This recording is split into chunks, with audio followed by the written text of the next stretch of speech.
A'udhu Bismillahirrahmanirrahim.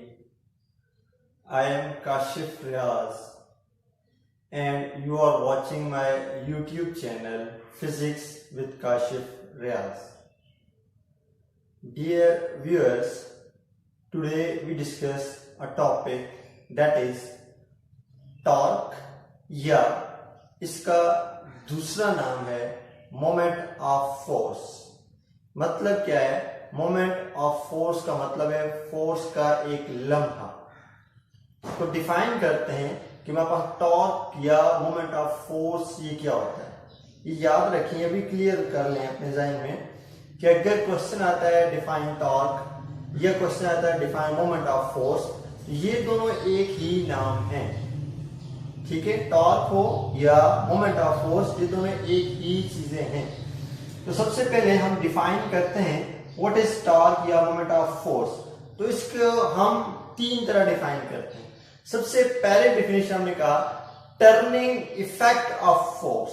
Turning effect जो एक मोड़ पैदा करती है, मतलब आप किसी चीज के ऊपर फोर्स लगाते हैं, किसी भी ऑब्जेक्ट के ऊपर जब हम फोर्स लगाते हैं तो फोर्स अप्लाई करने की वजह से वो फोर्स उस ऑब्जेक्ट के अंदर एक मोड़ पैदा करती है, उसके अंदर एक टर्निंग इफेक्ट लाती है, एक टर्निंग पॉइंट लेके आती है। तो the turning effect of force मतलब फोर्स का वो टर्निंग इफेक्ट क्या कहलाता है? हमारे पास टॉर्क कहलाता है। या इसको आप ऐसे भी डिफाइन कर सकते हैं कि हमारे पास क्या है? The physical quantity which produce rotation in a body. क्या आपके पास टॉर्क एक ऐसी फिजिकल क्वांटिटी है जो किसी भी ऑब्जेक्ट के अंदर रोटेशन पैदा करती है, टर्निंग इफेक्ट मोड़ पैदा करती है। अगेन बात वही होगी कि रोटेशन प्रोड्यूसेस क्या करती है? एक रोटेट पैदा करती है, एक रोटेशन पैदा करती है। तो हम यही कहते हैं turning effect of force is called torque. ये हम इसको ऐसे कहते हैं कि the torque is a physical quantity which produce rotation in a body. कि टॉर्क एक ऐसी फिजिकल क्वांटिटी है जो किसी भी ऑब्जेक्ट के अंदर रोटेशन पैदा करती है, दैट इज कॉल्ड टॉर्क। या इसको हम इस तरह भी डिफाइन करते हैं, हम कहते हैं torque is the product of force and perpendicular distance. या परपेंडिकुलर डिस्टेंस को हम दूसरा नाम देते हैं मोमेंट आर्म। यहां पे ये चीज क्लियर होनी चाहिए, परपेंडिकुलर डिस्टेंस या मोमेंट आर्म ये सेम चीजें हैं। आपसे कोई क्वेश्चन कर सकता है डिफाइन मोमेंट आर्म, तो सिंपल सी बात है, मोमेंट आर्म को हम डिफाइन करते हैं, हम कहते हैं the perpendicular distance is called moment arm. The perpendicular distance is called moment arm. The perpendicular distance is called moment arm. Moment arm क्या होता है? हमारे पास ऑब्जेक्ट के ऊपर जब हम फोर्स अप्लाई करते हैं, ऑब्जेक्ट के ऊपर जब हम फोर्स अप्लाई करते हैं तो वो फोर्स क्या करती है? उसको परपेंडिकुलर डिस्टेंस से वो कवर करवाती है। तो वो जो परपेंडिकुलर डिस्टेंस होता है उसी को हम किसका नाम देते हैं? मोमेंट आर्म का नाम देते हैं। ठीक हो गया? तो यहाँ पे हम इसकी तीसरी जो डिफिनेशन है, हम इसको ऐसे भी डिफाइन करते हैं कि हम कहते हैं कि it is the product of applied force, it is the product of force and perpendicular distance, या it is the product of force and moment arm, that is called torque. तो इसको आप मैथमेटिकली इसका फॉर्मूला है जिसकी help से हम torque की जो है मैग्नीट्यूड को फाइंड आउट कर सकते हैं। इसको हमने ऐसे लिखा कि टॉर्क जो है that will be equals to product मतलब मल्टीप्लाई हो गया फोर्स मल्टीप्लाई मोमेंट आर्म। तो यहां पे हमने लिखा फोर्स क्रॉस मतलब क्रॉस मल्टीप्लाई हो गया, प्रोडक्ट हो गया, मल्टीप्लाई क्या होगा? Moment arm. तो टॉर्क को हम रिप्रेजेंट करते हैं कैपिटल टी से। अब देखिए इसके ऊपर मैंने एरो डाला हुआ है। अब एरो मींस कि torque is a vector quantity. ये हम स्क्यूज भी आ सकता है, torque is dash quantity, vector, scalar, variable, constant. तो आपको इस आनी चाहिए टॉर्क इज अ कौन सी quantity? Torque is a vector quantity. यहाँ पे टी जो है दैट विल बी इक्वल हो जाएगा, फोर्स को हम एफ से रिप्रेजेंट करते हैं, मल्टीप्लाई परपेंडिकुलर डिस्टेंस कह दें या मोमेंट आर्म कह दें। इसको हम रिप्रेजेंट करते हैं डी से भी करते हैं, इसको बाद बुक्स के अंदर इसने आर से भी, स्मॉल आर से भी रिप्रेजेंट किया हुआ है, तो इससे आपने कंफ्यूज नहीं होना। अगर लिखते हैं T equals to F cross R फिर भी ठीक है, इसको लिखते हैं T equals to F cross small D तो फिर भी ये ठीक है। ये आपका टॉर्क का फॉर्मूला आ गया। फॉर एग्जाम्पल एक क्वेश्चन आ जाता है कि if we apply the force of 5 newton on object, अगर हम क्या करते हैं किसी भी चीज के ऊपर 5 न्यूटन फोर्स अप्लाई करते हैं, तो हम कहते हैं वो ऑब्जेक्ट क्या करता है, that object covers perpendicular distance of 2 metre, वो 2 मीटर का फासला कवर करता है।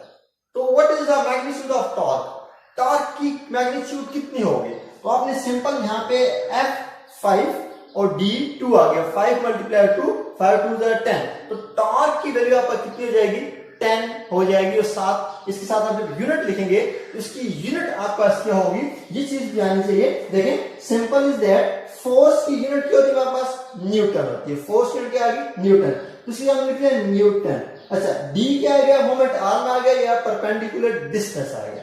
अब आपको पता है डिस्टेंस यूनिट क्या होती है, मीटर होती है, तो इट्स मीन कि हमारे पास जो टॉर्क की यूनिट क्या हो जाएगी, वो क्या हो जाएगी हमारे पास, न्यूटन मीटर। या हम क्या करते हैं, हम कहते हैं torque is measured in newton metre. ये सिंपल इज दैट हम कहते हैं torque, the unit of torque is newton metre and it is represented by capital N and small M, क्योंकि आपको पता है Newton is the name of scientist, और हम जो है किसी भी साइंटिस्ट या किसी भी बंदे के नाम को हम कैपिटल लेटर से नोट करते हैं। यहाँ पे आ गया कैपिटल एन और मल्टीप्लाई मीटर, तो आपके पास किसी चीज का नाम नहीं है, ठीक है, तो यहाँ पे हम लिखे न्यूटन मीटर, मतलब एन मल्टीप्लाई एम या एन एम हो गया। तो ये हमारे पास था टॉर्क कौन सी क्वांटिटी है, torque is the vector quantity, इसकी यूनिट क्या है, हम कहते हैं the SI unit of torque is newton metre. इसके साथ हम डिस्कस करते हैं फैक्टर्स डिपेंड्स अपॉन टॉर्क, कि टॉर्क कौन से फैक्टर्स पे डिपेंड करता है, फैक्टर्स क्या हैं, तो यही दो फैक्टर्स हैं, यही दो फैक्टर्स हैं, एक फोर्स आ गया, एक मोमेंट आर्म आ गया, मतलब टॉर्क इन दो फैक्टर्स पे डिपेंड करता है। तो फैक्टर्स में आपने इससे हेडिंग दी, तो पहले लिखा मैग्नीट्यूड ऑफ फोर्स और दूसरे लिखा perpendicular distance between the point of rotation and the line of action of force. के मतलब कहने का ये है कि हमारे पास टॉर्क जो है वो डिपेंड करता है फोर्स मल्टीप्लाई मोमेंट आर पे। किस तरह, अगर आप किसी ऑब्जेक्ट को फोर्स की मैग्नीट्यूड को इंक्रीज करते हैं या आप ज्यादा फोर्स अप्लाई करते हैं, तो जाहिर सी बात है फोर्स ज्यादा अप्लाई करने की वजह से टॉर्क ज्यादा प्रोड्यूस होगा। इसी तरह अगर आप क्या करते हैं कि फोर्स की मैग्नीट्यूड को कम कर देते हैं, फोर्स की मैग्नीट्यूड को कम कर देते हैं, फोर्स की मैग्नीट्यूड कम करने की वजह से टॉर्क क्या हो जाएगा, कम हो जाएगा। इट्स मीन क्या हम कहते हैं कि if we increase the magnitude of force then the magnitude of torque also increases, and if we decrease the magnitude of force then the magnitude of torque also decreases. अब तीसरा question करें, if the force is constant, अगर आप समझिए ना आपने force को increase किया है और ना फोर्स को आपने डिक्रीज किया है, एक तो हो गया फोर्स इंक्रीज की टॉर्क इंक्रीज होगा, फोर्स डिक्रीज की टॉर्क डिक्रीज होगा, लेकिन फोर्स को आपने ना चेंज नहीं किया, ना इंक्रीज किया ना आपने डिक्रीज किया, फोर्स को आपने कांस्टेंट रखा है, तो टॉर्क के ऊपर क्या इफेक्ट होगा। देखें फोर्स को जब आप कांस्टेंट रखेंगे तो मोमेंट आर्म इंक्रीज हो जाएगा, फोर्स को आप कांस्टेंट रखेंगे तो मोमेंट आर्म क्या होगा, इंक्रीज होगा, मतलब दूसरा फैक्टर इंक्रीज हो जाएगा। तो जब दूसरा फैक्टर इंक्रीज होगा तो टॉर्क भी इंक्रीज होगा। इट्स मीन कि टॉर्क एक ही चीज पे डिपेंड नहीं करता, टॉर्क दो बातों पे डिपेंड करता है, फोर्स पे भी डिपेंड करता है और मोमेंट आर्म पे परपेंडिकुलर डिस्टेंस पे भी इंक्रीज करता है। जब आप फोर्स अप्लाई कर रहे हैं 5 न्यूटन की, थ्रू आउट 5 न्यूटन की, आप जिस तरह फॉर एग्जांपल ले लेते हैं, if you open a door, हम दरवाजा खोलते हैं, ओपन अ डोर हम दरवाजा खोलते हैं, ठीक है, तो हम क्या करते हैं, फोर्स अप्लाई करते हैं किसके ऊपर, द हैंडल ऑफ डोर, उस दरवाजे के हैंडल को हम पकड़ के हम उसको इस तरफ अपनी तरफ खींचते हैं, खोलते हैं या उसको बंद करते हैं, जब उसको अपनी तरफ खींचते हैं तो वो डिस्टेंस ऐसे कवर करता है किधर, अपने जहां पर मींस जो हैंडल है वो आपका कौन सा पॉइंट आ गया, वो आपका पॉइंट ऑफ एक्शन फोर्स आ गया, मतलब जहां पे आपने फोर्स अप्लाई की है। अब ओपन अ डोर, आप दरवाजा खोल रहे हैं, जब आप दरवाजा खोल रहा है तो उसका इफेक्ट कहां पे हो रहा है, उस फोर्स का इफेक्ट है वो उस डोर की हिंजेस पे हो रहा है, मतलब जिसको आप कब्जा कहते हैं, कब्जे पे हो रहा है। तो अब फोर्स आप ऐसे अप्लाई करते हैं, इधर अप्लाई करते हैं, फोर्स आपने ये अप्लाई की। लेट्स से फॉर एग्जांपल, हम एक और एग्जांपल ले लेते हैं, जिस तरह यहां पे हमने एक नट लिया है, अब इस नट को हम टाइट करना चाह रहे हैं, ठीक है, हमने क्या लिया है, एक नट ले लिया है, इसको हम टाइट करना चाह रहे हैं with the help of wrench की मदद से। अब यहाँ पे ये हम रेंच ड्रॉ कर लेते हैं, ये हमारे पास आ गया, रेंच आ गया, ये क्या आ गया आपके पास, रेंच आ गया। अब रेंच की मदद से इसको आप टाइट करना चाह रहे हैं, ठीक है, आप इसको फोर्स अप्लाई करते हैं, ये आपने इसको फोर्स अप्लाई किया, आपने फोर्स अप्लाई किया या डाउनवर्ड अप्लाई किया, व्हाटएवर जो भी, ये ऐसे था, आपने ये डॉटेड लाइन से मैं रिप्रेजेंट कर लेता हूं, ये जो डॉटेड लाइन है ये आपके पास परपेंडिकुलर डिस्टेंस हो जाएगा, ये देख, ये था, आपने फोर्स अप्लाई की, ये से अपवर्ड अप्लाई की, ये ऐसे अप्लाई, फोर्स से अपवर्ड, ठीक है, लेकिन अब ये जो नट है ये कैसे जा रहा है, इसके परपेंडिकुलर जा रहा है, ये नहीं कि आपने फोर्स ऐसे अप्लाई की है तो ये नट भी ऊपर जाएगा, नहीं, ये नट क्या करेगा, रोटेट करेगा। देखिए टॉर्क को हमने डिफाइन यहां पे से किया, which produce rotation in a body, जो क्या करता है, बॉडी के अंदर रोटेशन पैदा करता है। तो आपने फोर्स अप्लाई की है, फोर्स अप्लाई किए तो ये आप पास इसकी आ गया परपेंडिकुलर डिस्टेंस आ गया, ठीक है, इसको आप कह सकते हैं line of action of force, line of action of, ये जो लाइन है ये लाइन रिप्रेजेंट कर रही है फोर्स एक्शन को, और ये परपेंडिकुलर डिस्टेंस को। याद रखें जब कभी परपेंडिकुलर डिस्टेंस का जिक्र है तो एंगल कितना बनता है, 90। ये वाला भी एक आपको पॉइंट क्लियर होना चाहिए कि जब कभी परपेंडिकुलर का वर्ड आ जाए तो हमारे पास एंगल कितना होता है, 90 डिग्री होता है, पहले बात। अच्छा, तो ये आपके पास सिचुएशन स्टार्ट में से थी, आपने फोर्स अप्लाई की, ये आपने फोर्स अप्लाई की, आपका रेंच ये ऊपर की तरफ उठा है, लेकिन इसने रोटेशन ऐसे किया, परपेंडिकुलर किया, तो हम इसको ऐसे कहते हैं perpendicular distance between the line point of rotation.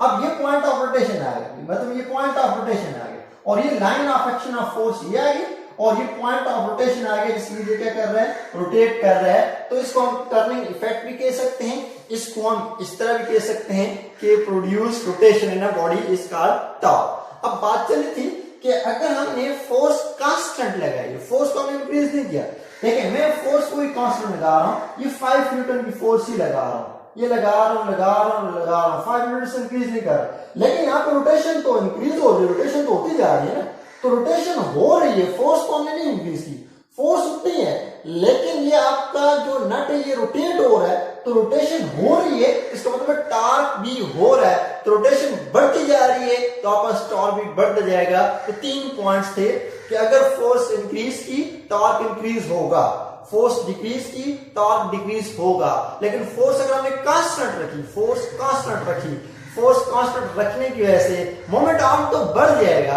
जिसकी वजह टॉर्क भी क्या होगा, बढ़ेगा। अच्छा, अब इसके साथ अगर आपसे कोई क्वेश्चन करे कि क्या टॉर्क की कोई टाइप्स होती हैं, कोई कंडीशंस होती हैं, तो वो भी आपको क्लियर होनी चाहिए। देखें हम कहते हैं कि हमारे पास जो है 2 तरह का टॉर्क हम क्या कर सकते हैं, किसी भी ऑब्जेक्ट को रोटेट करके पैदा कर सकते हैं। मींस हम कहते हैं कि एक मेरे पास आ जाएगा क्लॉकवाइज टॉर्क, फिर एक मेरे पास आ जाएगा एंटी क्लॉकवाइज टॉर्क। अब क्लॉकवाइज घड़ी की तरह, मतलब इस तरह घड़ी रोटेट करती है 12 से, घड़ी की जो नीडल से रोटेट 12 से, फिर 1 2 3 इस तरह रोटेट करती है। तो अगर आप क्या करते हैं, फॉर एग्जाम्पल मैं एग्जाम्पल ले लेते हैं, देखें हम एक लेते हैं शीशा, शीशा हमारे हम डेली लाइफ के अंदर यूज होता है। आप बच्चों को पार्क में लेके जाएं तो वहां पे इसको ऑब्जर्व करें कि देखिए फिजिक्स का कोई भी टॉपिक जो होता है आपकी डेली लाइफ के अंदर वो यूज हो रहा है, प्रैक्टिकली यूज हो रहा है। अब आप बच्चों को पार्क में ले गए, बच्चों ने शीशा देखा है, तो बच्चे जाहिर सी बात उसमें बैठेंगे। अब यहाँ पे हमने कह दिया अली है, और यहाँ पे हमने कह दिया बिलाल है। एक साइड हमने राइट साइड अली को बैठा लिया और लेफ्ट साइड हमने बिलाल को बैठा लिया। अब अगर बिलाल फोर्स लगाता है डाउनवर्ड, ये फोर्स लगाता है डाउनवर्ड, फोर्स लगाता है डाउनवर्ड, लेकिन इसका इफेक्ट किधर होगा, एक्सिस ऑफ रोटेशन यहाँ पे होगा, क्योंकि यहाँ पे वो बैलेंस लगा होगा जिसके ऊपर आपका शीशा जो है ऐसे रोटेट करेगा, अप एंड डाउन रोटेशन करेगा। जब बिलाल फोर्स लगाता है डाउनवर्ड तो आपका असल में ये रोटेशन हो रही है कौन सी डायरेक्शन में, क्लॉकवाइज। ये रोटेशन हो रही है कहां पे, क्लॉकवाइज में। फोर्स अप्लाई की जिसमें से परपेंडिकुलर डिस्टेंस प्रोड्यूस, या फोर्स अप्लाई करने की वजह से फोर्स ने क्या किया, इसके अंदर रोटेशन पैदा की, और ये रोटेशन क्लॉकवाइज डायरेक्शन में हुई है, ये टॉर्क क्लॉकवाइज होगा। अब अली की बारी है, अली जब फोर्स लगाता है डाउनवर्ड उसका इफेक्ट अगेन किधर होगा, परपेंडिकुलर होगा, ठीक है। तो अब ये अली जब फोर्स लगाता है नीचे की तरफ, ये एंटी क्लॉकवाइज, ये क्या हो जाएगा आप पास, एंटी क्लॉकवाइज, मतलब ये आप घड़ी के उलट आप आ रहे हैं। यहाँ पे 12 था, 12 से 11, 10, 9 उल्टा आ रहे हैं। तो जब आप फोर्स किसी भी ऑब्जेक्ट पे लगाते हैं तो वो ऑब्जेक्ट उसको क्लॉकवाइज डायरेक्शन में रोटेट करे तो क्लॉकवाइज टॉर्क, अगर उसको एंटी क्लॉकवाइज में रोटेट करे तो एंटी क्लॉकवाइज टॉर्क। तो उसको हम डिफाइन ऐसे करते हैं, if a force is capable to rotating an object in clockwise direction then the torque is called clockwise torque। फिर एंटी क्लॉकवाइज टॉर्क हम डिफाइन करते हैं, हम कहते हैं if a force is capable of being rotate in anti clockwise direction then the torque produced in a body is called anti clockwise torque. अब sign भी, sign convention को हम साइन भी कहते हैं, पर हम कहते हैं कि clockwise torque is taken as negative, clockwise torque is taken as negative, clockwise torque को हम नेगेटिव लेते हैं। इसी तरह anti clockwise torque it is taken as positive. अक्सर एमसीक्यूज में ये चीज पूछी जाती है कि the clockwise torque is taken as dash. अब आपके पास ऑप्शन आ जाता है पॉजिटिव, दूसरा आ जाता है नेगेटिव, तीसरा आ जाता है कांस्टेंट, कोई भी ऑप्शन आ सकता है, चौथा आ जाता है बोथ ए एंड बी।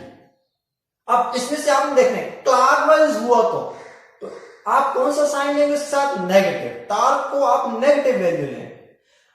अब एंटी क्लॉकवाइज हुआ, एंटी उलट हुआ तो यहां पे हम क्या लेंगे, पॉजिटिव लेंगे। तो मींस हम कहते हैं clockwise torque is taken as negative while anti-clockwise torque is taken as positive। तो ये था हमारा आज का lecture torque end moment of force. मैं उम्मीद करता हूं कि ये लेक्चर सुनने के बाद आप इस काबिल हो जाएंगे कि यही टॉपिक आप खुद जो एक्सप्लेन कर सकेंगे। Thank you so much for watching my YouTube channel. Allah Hafiz.